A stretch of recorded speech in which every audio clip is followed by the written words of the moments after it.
السلام علیکم، ستړي مه شئ، زه عیا صافی یم. خدای وکړي چې ښه صحت ولرئ، کرونا جدي ونیسئ او د فزیکي فعالیت هم جدي ونیسئ، نو په کور پاتې شئ، روغ پاتې شئ. نن غواړم تاسو سره په دوه ډوله فزیکي فعالیت باندې لږ هم څه وغږېږم او هم تاسو ته په فزیکي حرکتونو کې هم وښیم. یو د هغې خلکو دپاره چې فزیکي فعالیت یا ورزش یې مخکې نه یې کړی او غواړي چې شروع یې کړي، او ورسره هغه خلک هم چې یا ناروغي لري یا صحت لکه خراب دی یا لویان دي، عمر یې ډېر دی، ډېر نشي کولی چې فزیکي حرکتونه وکړي. نو اول یو څو حرکتونه هغې خلکو ته ښودل غواړم چې کولی شي په خپل ځای په ځای باندې وکړي. اوبه مو د هیر نه ونه ځي، نو راځئ ګورئ، که چېرته چوکۍ وي په کور کې، صحیح ده، یا د ناستې یو بل ځای، نو کولی شو چې د داسې حرکت نه شروع شو، لږ نرمش چې خپل وکړو. نرمش نه بعد هغه لویان یا هغه ماشومان یا هر هغه څوک چې غواړي چې فزیکي فعالیت وکړي، نو فزیکي فعالیت څه ناڅه په ناسته باندې هم کېږي.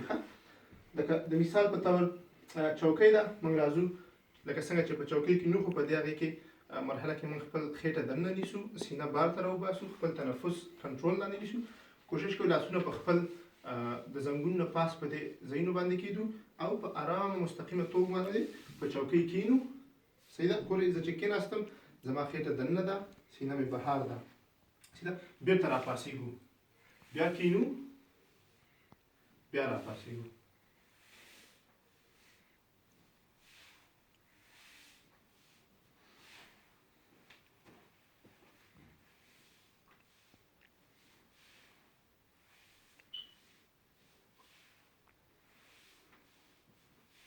دا دور داسې حرکت موږ کله کولی شو چې یو 10 دقیقې تکرار کړو، یو 15-شپږ دقیقې 10 دقیقې تکرار کړو، نو 50 یا 60 حرکتونه راځي.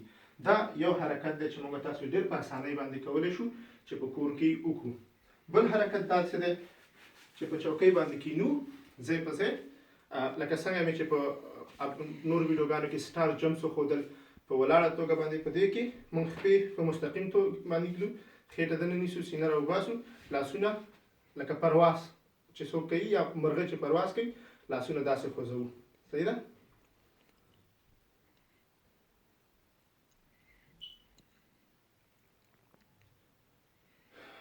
تنفس اخیستل او ویستل مو ته یاد ونه ځي.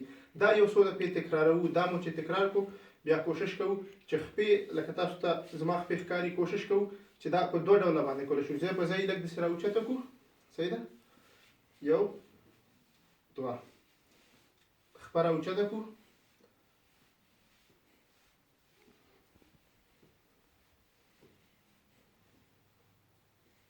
تاسو ګورئ چې خېټه دننه ده، نو هم موږ په خېټه باندې کار کوو، هم په خپه باندې کار کوو، هم خپل حرکات مخې ته وړو. صحیح ده. او که دا حرکت ډېر اسانه وي، نو موږ کولی شو چې خپله خپه سیده کړو، یو خپه مو قات کړو، خپه 15 دقیقې یا 10 دقیقې سیده په ناسته باندې داسې اوچته کړو. صحیح ده. بیا رابله،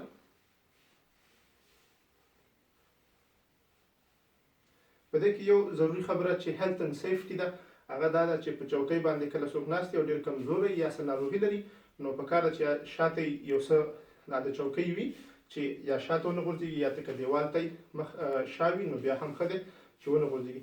دا بل حرکت.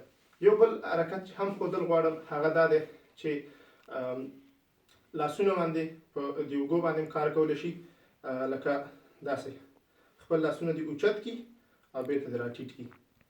صحیح ده.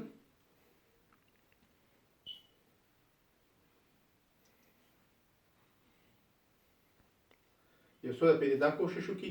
نو دا هغه حرکتونه دي چې په اسانۍ باندې زموږ ستاسو لویان یا هغه څوک چې ناروغي لري او نشي کولی چې ډېر حرکتونه وکړي، نو دا ورته په کوټه کې دوام ورکولی شي او یو ډېره زیاته ګټه ورسولی شي. یو څو نور حرکتونه چې موږ تاسو ځوانان یا ماشومانو سره یې کولی شو، لکه څنګه مې چې په هغه نورو ویډیوګانو کې بعضې حرکتونه ښودل دي. که غواړو چې خپل مسل هم د لاسه ورنه کړو، نو باید موږ سینه کشي ته ډېر زور ورکړو. شاوخوا سینه کشي بیا په څو ډوله ده، نو زه غواړم چې یو ډول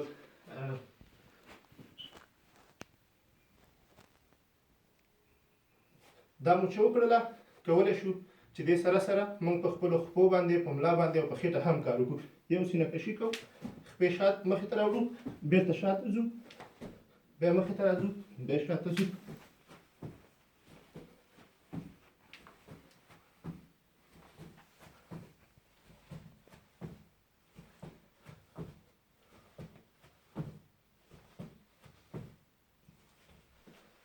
ښه، کله مو چې دا حرکت وکړو، یو 15 دقیقې 6 دقیقې 10 دقیقې مو چې حرکت ورکړو، تاسو به خپله پته ولګي چې ثقیله اکسرسایز دی او ګټه به هم درته ولګي.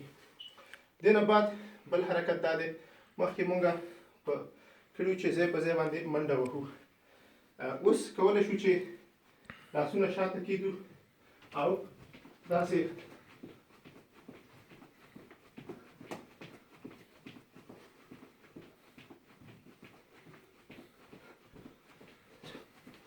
نو کولی شو چې خپلې خپې د لاسونو سره شاته وجنګو او دا هم زمونږ ته ګټه رارسوي. دا بل والا دی.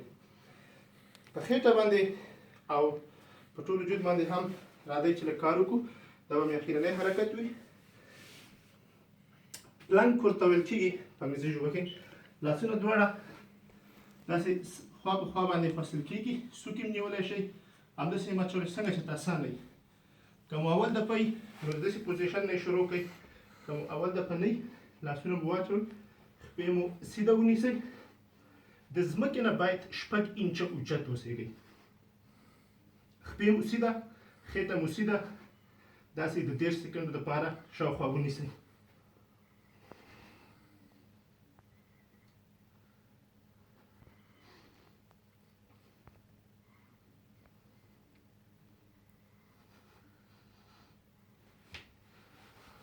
دې حرکت ته دوام ورکولی شئ.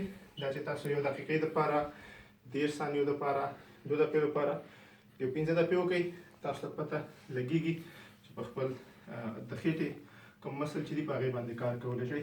نو دا د نن ورځ هغه حرکتونه دي چې ما کوشش کوم چې بعضې حرکتونه لویانو ته وښیم.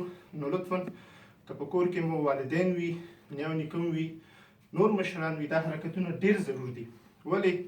ساینسي څېړنې ښایي چې هغه څوک چې په فزیکي فعالیت یا ورزش کې برخه اخلي په دوامدار طور باندې د هغې زړه ریسپیریټري سیستم چې ورته وایي، چې په کوم باندې موږ تاسو اکسیجن اخلو یا تنفس اخلو، او د هغې دفاعي سیستم دا او سږي دا قوي وي. صحیح ده؟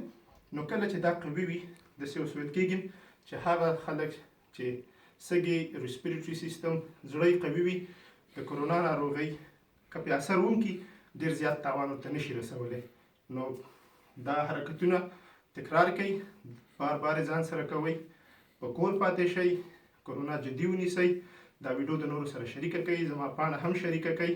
لطفا تاسو ته درخواست کوم دا پاڼه شریکه کړئ تر څو نور هېوادوال زموږ د دې ویډیوګانو نه ګټې واخلي. تر بیا مو په خدای سپارم.